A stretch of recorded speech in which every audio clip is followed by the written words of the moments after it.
वालेकुम। Phenyl implant के ऊपर मल्टीपल टाइम पे क्वेंचरासी चल रही है, तो वारंटी के ऊपर आज मैं दोबारा बात करूंगा कि बहुत सारे दोस्तों ने मुझे इनबॉक्स में आके बार बार वारंटी का पूछा है।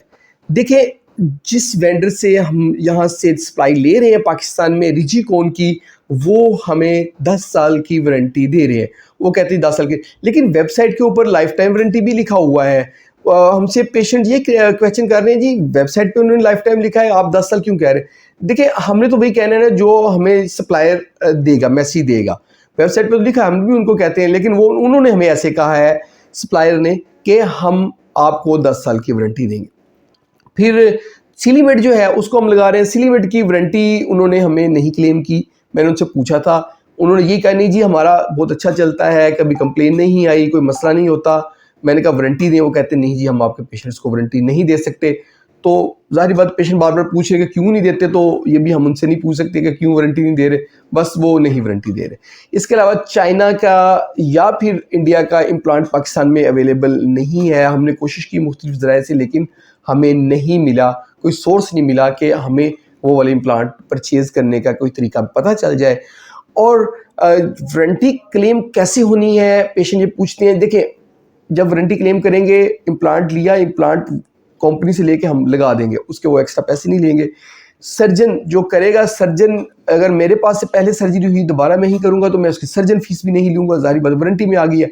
लेकिन जो रूम रेंट है हॉस्पिटल का, ऑपरेशन थिएटर के जो चार्जेस हैं, इसके अलावा जो डिस्पोजेबल्स, जो स्टिचेस, धागे, जो मेडिसिन यूज़ हो रही है, इंजेक्शन लग रहे हैं, वो सारे पेशेंट को पैसे देने पड़ेंगे। ज़ाहिर बात वो कौन देगा पैसे, ज़ाहिर बात वो तो पेशेंट को ही देने पड़ेंगे ना।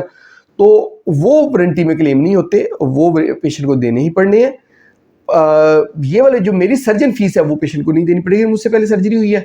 और रिजीकॉन का इम्प्लांट जो है वो उनको दोबारा जो है ना लग जाएगा, उसके चार्जेस नहीं देने पड़ेंगे। देखिए, रिजीकॉन की तो बात की, इसके बाद सिलीमेट का पूछ रहे थे कि सिलीमेट का जो है वो कहाँ का है। तो सिलीमेट का ब्राज़ील का है और अच्छी कंपनी है, रिलायबल है। हमने मल्टीपल टाइम इसके भी डाले हैं, जब हमें रिजीकॉन अवेलेबल नहीं होता हम सिलीमेट डालते हैं, तो कोई उसका कभी कंप्लेन नहीं आई, तो वो भी ठीक है। इसके अलावा जो है बाकी बोस्टन के बहुत पहले डला करते थे, बोस्टन की सप्लाई पाकिस्तान में नहीं आ रही, साइंटिफिक बोस्टन के उसके भी डलते होते थे। मैंने उनके सप्लायर से बात की, कहते नहीं हम पाकिस्तान अभी नहीं मंगवा रहे। तो क्योंकि एक्चुअली थोड़ा सा ट्रेंड कम है यहाँ पे, मार्केट की एक जो है ना डिमांड का कंपैरेटिवली कम है, तो फिर जो वेंडर्स होते हैं वो बल्क में उन्होंने मंगवाना होता है। जब वो मंगवाते हैं वो 50, 60, 100 इस तरह मंगवाते हैं, तो अगर इतने ज़्यादा इम्प्लांट उनके सेल ना हो रहे हो तो फिर वो मंगवाना छोड़ देते हैं। इसलिए साइंटिफिक बोस्टन के जो है ना वो पाकिस्तान में नहीं मिल रहे थे। हम उनके वेंडर से बात की थी। ये थी आज की हमारी वीडियो। और भी कोई क्वेश्चन बताइएगा, हम उसके ऊपर वीडियो बनाएंगे। बहुत बहुत शुक्रिया।